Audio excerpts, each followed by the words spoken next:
The reprobate mind, when God gives you over to your own foolishness. Listen up, kingdom ambassadors. Have you ever wondered why some people just seem to spiral deeper and deeper into foolishness, making decisions that defy all logic, all morality, and even their own well being? It's like they have lost the ability to tell right from wrong, and no amount of reasoning can pull them back. Well, saints of God, that's the territory of what the Bible calls a reprobate mind. Today, we are diving into this powerful concept, not to scare you, but to equip you, to arm you with truth so you can guard your heart and mind against this spiritual trap. We're talking about a condition where God, in His sovereignty, hands someone over to their own destructive ways because they have consistently rejected Him. But hold on, this isn't some abstract theology. It's real, it's relevant, and it could be knocking at your door. Let's break it down step by step using the Word of God. I'm using the NLT version today. Amen. Remember, this teaching is about transformation, yours and mine. So let's get into it. First thing, what exactly is a reprobate mind? The term pops up in Romans 1, verse 28, where Paul lays it out plain and simple. Since they thought it foolish to acknowledge God, He abandoned them to their foolish thinking and let them do things that should never be done. Wow, wow, wow, wow, that is it. Reprobate comes from an old word meaning unapproved or rejected, like a counterfeit bill that's no good. It's a mind that's been tested and found worthless.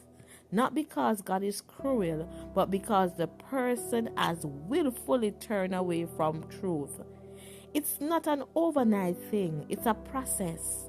People start by suppressing God's truth, exchanging it for lies, worshiping created things instead of the Creator. And when they persist in that rebellion, God says, okay, have it your way.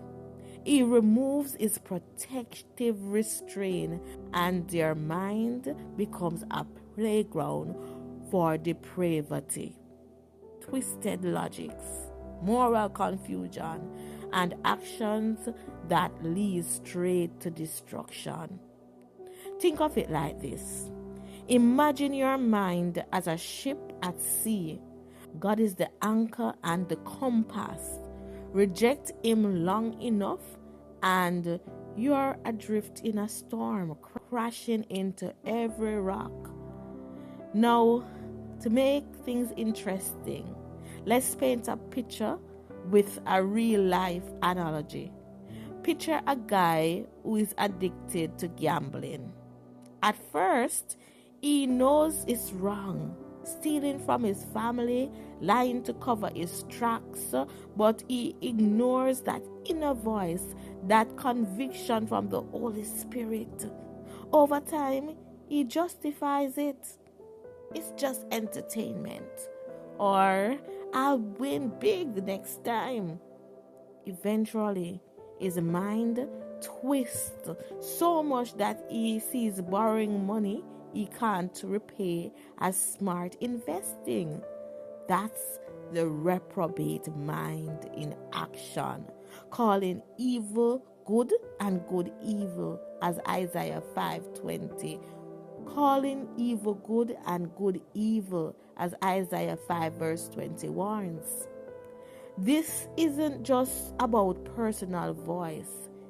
It scales up to societies, nations, even churches that drift from God's standard. But don't take my word for it. Let's see this play out in the Bible with stories that hit hard. Let's start with Pharaoh in the book of Exodus. Oh man, this guy's story is a masterclass in reprobate mind. Remember, Pharaoh wasn't some ignorant pagan. He witnessed miracles after miracles from God through Moses. Plagues after plague, frogs, locusts, darkness, you name it. Yet he hardened his heart repeatedly. Exodus 8 verse 32. But Pharaoh again became stubborn and refused to let the people go. At first, it was Pharaoh hardening his own heart, but as he persisted, God confirmed it. Exodus 9 verse 12 tells us, but the Lord hardened Pharaoh's heart, just as he had predicted to Moses. Hey, God gave him over to his stubbornness, leading to a mind so reprobate that even the death of Egypt's firstborn couldn't fully break him until it was too late. Pharaoh chased the Israelites to the Red Sea, thinking he could defy the God who parted waters. His reprobate mind led to total ruins. His army drowned, his kingdom shattered. Saints of God, this shows us that rejecting God's signs and wonders doesn't make them go away. It just binds you further. I want you to ask yourself, are there areas in your life where you're ignoring God's warning, like Pharaoh ignored the plagues? Shifting gears, let's look at King Nebuchadnezzar from the book of Daniel. This Babylonian ruler was the picture of worldly success. Powerful empire, golden statues, the works. But pride puffed him up, and he forgot that all authorities come from God. In Daniel 4 verse 30, he boasted. He said, "Look at this great city of Babylon. By my own mighty power, I have built this beautiful city as my royal residence to display my majestic splendor." Sound familiar? That's the setup of a reprobate mind, worshiping self instead of God. God warned him through a dream, but Nebuchadnezzar blew it off. The result? Daniel 4 verse 33. That same hour, the judgment was fulfilled, and Nebuchadnezzar was driven from human society. He ate grass like a cow, and he was drenched with the dew of heaven. He lived this way until his hair was as long as eagle's feathers, and his nails were like birds' claws. His mind became like an animal's, reprobate, debased, unable to reason as humans should. It took 7 years of madness for him to humble himself and acknowledge God. Praise God for restoration. Nebuchadnezzar's story screamed this truth. A reprobate mind often starts with pride, leading to humiliation, but repentance can turn it around. Praise God. Imagine living like a beast because you thought you were above God's law. Chilling, right? These stories aren't just ancient history. They are mirrors for us today. In Romans 1, verses 29 to 31, Paul lists the fruits of a reprobate mind. Their lives become full of every kind of wickedness, sin, greed, hate, envy, murder, gossip, deceit, and malice. They are backstabbers, haters of God, insolent, proud, and boastful. They invent new ways of sinning and they disobey their parents. They refuse to understand, break their promises, are heartless, and have no mercy. Does this sound like the world we are living in? Social media war, broken families, leaders twisting truth for power. It's all there. But here's the kicker. It's not hopeless. God doesn't give people over to this lightly. It's after repeated rejection. And even then, like with Nebuchadnezzar, there's a path back through humility and repentance. So, how do we avoid this trap?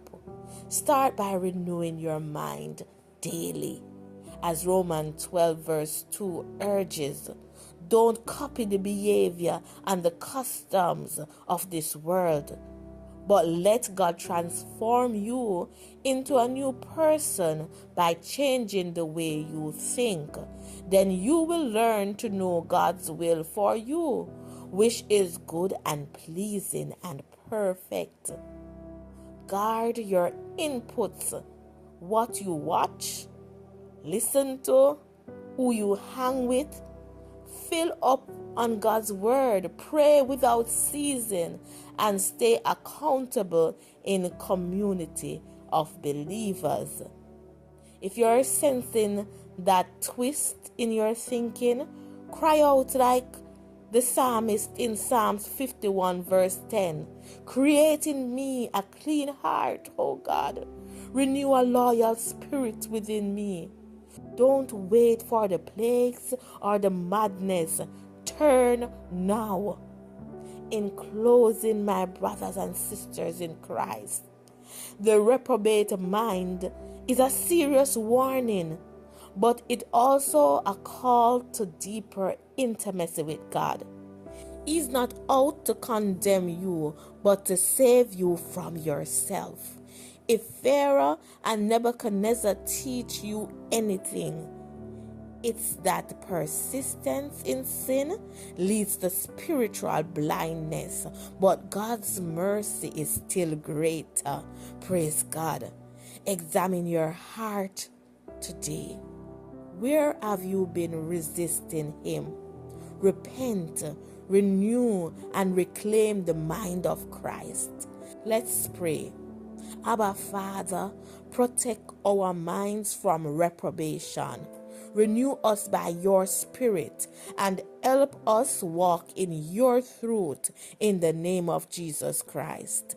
Amen. Saints of God, stay vigilant.